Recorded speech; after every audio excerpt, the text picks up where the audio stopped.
अब बच्चों आगे देखते हैं कि राम सुग्रीव के इस व्यवहार से क्षुब्ध थे। अब व्यवहार से क्षुब्ध होने के कारण क्रोध में उन्होंने सुग्रीव के विनाश तक की बात कही। राम को चिंतित देख लक्ष्मण से रहा नहीं जाता है। उन्होंने धनुष उठाया तो राम ने उन्हें रोक दिया। कहा, सुग्रीव को बस समझाना है, वह हमारा मित्र है। लक्ष्मण किष्किंधा चले गए सुग्रीव को समझाने। वहां पहुंचकर उन्होंने धनुष पर प्रत्यंचा चढ़ाई, डोरी खींचकर छोड़ी। उसकी टंकार से सुग्रीव कांप जाते हैं। धनुष की टंकार सुनते ही उसे राम को दिया वचन पुनः याद आ गया। तारा ने सलाह दी कि वे तत्काल जाकर राम से मिले, क्षमा याचना करें। सुग्रीव ने ऐसा ही किया।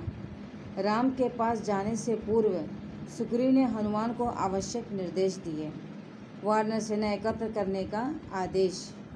इस बार सुग्रीव सेना एकत्र होने तक नहीं रुके, तुरंत निकल पड़े लक्ष्मण के पीछे पीछे। अब बच्चों हम पेज नंबर 59 पर हैं, ध्यान से देखिएगा।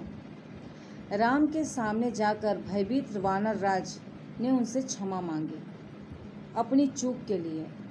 राम ने उन्हें उठाकर गले से लगा लिया। राम और सुग्रीव बात कर ही रहे थे कि उछल कूद करती वानर टोलियां वहां पहुंची। हनुमान के साथ लाखों वानर थे, जामवंत के पीछे भालुओं की सेना। इसके बाद लंका रोहण की योजना बनती है। वानरों की 4 टोलियों को बांट दिया जाता है। अंगद को दक्षिण जाने के लिए अग्रिम दल का नेता बनाया गया। अब अर्थात बच्चों हम इसको थोड़ा समझ लेते हैं। जैसा कि बच्चों मैंने बताया कि राम इंतज़ार करते हैं। चूँकि सुग्रीव ने सेना को तैयार करने का आदेश दे दिया था कि सभी सेना इकट्ठा हो जाएं, लेकिन चूँकि कोई सेना अभी इकट्ठी नहीं हुई थी और इकट्ठी ना होने के कारण अब विलम्ब हो रहा था। अब इस विलंबता से क्या होता है, अब राम सुग्रीव के इस व्यवहार से क्षुब्ध यानी कि दुखी होना, परेशान होना, तो वो व्यवहार से अब दुखी हो जाते हैं और क्रोधित भी होते हैं। क्रोध में उन्होंने सुग्रीव के विनाश तक की बात कह डालते हैं, मतलब वे उसका विनाश कर देंगे, ये बात भी राम ने कह डाली थी। क्योंकि एक लंबा समय निकल जाने के बाद भी सुग्रीव अब तक राम के पास पहुँचे नहीं थे। वर्षा ऋतु के जाने का ही समय हम इंतज़ार कर रहे थे, लेकिन वो समय भी बीत गया, लेकिन तब भी सुग्रीव अभी तक राम के पास नहीं पहुँचे थे। तो इसी के साथ बच्चों अब वे क्षुब्ध हो गए थे और नाराज़ भी थे, और उन्होंने इसी गुस्से में उनके विनाश कर देने की भी बात कह डाली। अब राम को इस तरह से जब चिंतित देखते हैं, कौन? लक्ष्मण। जब लक्ष्मण राम को इस प्रकार से चिंतित देखते हैं तो वे धनुष उठाते हैं और जाने लगते हैं। तब उन्हें राम रोक देते हैं और कहते हैं कि वो हमारा मित्र है, यानी कि सुग्रीव मेरा दोस्त है। और दोस्त होने के साथ लक्ष्मण किष्किंधा जाते हैं और ये कहते हैं राम कि तुम बस उसे समझाना और कुछ मत करना। और इसी के साथ ही राम लक्ष्मण किष्किंधा पहुंच जाते हैं। किष्किंधा पहुंचकर सुग्रीव को समझाते हैं। सुग्रीव को समझाने वहां वो जाते हैं कि वो सुग्रीव को समझा सकें। वहां पहुंचकर उन्होंने धनुष पर प्रत्यंचा चढ़ाई, यानी कि धनुष को चलाया नहीं, उस पर बाण नहीं रखा है, सिर्फ प्रत्यंचा चढ़ाते हैं, खींचते हैं डोरी को। और डोरी को जब अपनी तरफ खींचते हैं तो खींच कर जब छोड़ते हैं तो उसकी भयंकर डंकार होती है, भयंकर गर्जना के साथ आवाज़ होती है, और उस आवाज़ से सुग्रीव कांप जाते हैं, यानी कि डर जाते हैं। धनुष की टंकार सुनते ही उन्हें राम को दिया हुआ वचन पुनः यानी कि दोबारा याद आ जाता है। तारा ने उन्हें सलाह देती हैं। तारा कहती हैं कि तत्काल जाके आपको राम से मिलना चाहिए और उनसे क्षमा याचना करें, यानी कि उनसे माफ़ी मांग ले अपनी गलती की। सुग्रीव ने ऐसा ही किया। राम के पास जाने से पूर्व सुग्रीव ने हनुमान को आवश्यक निर्देश देते हैं। आवश्यक निर्देश कि क्या करना है, क्या नहीं करना है, ऐसा करो, इन सभी बातों का निर्देश देते हुए वे वानर सेना के एकत्र होने का इंतज़ार नहीं करते।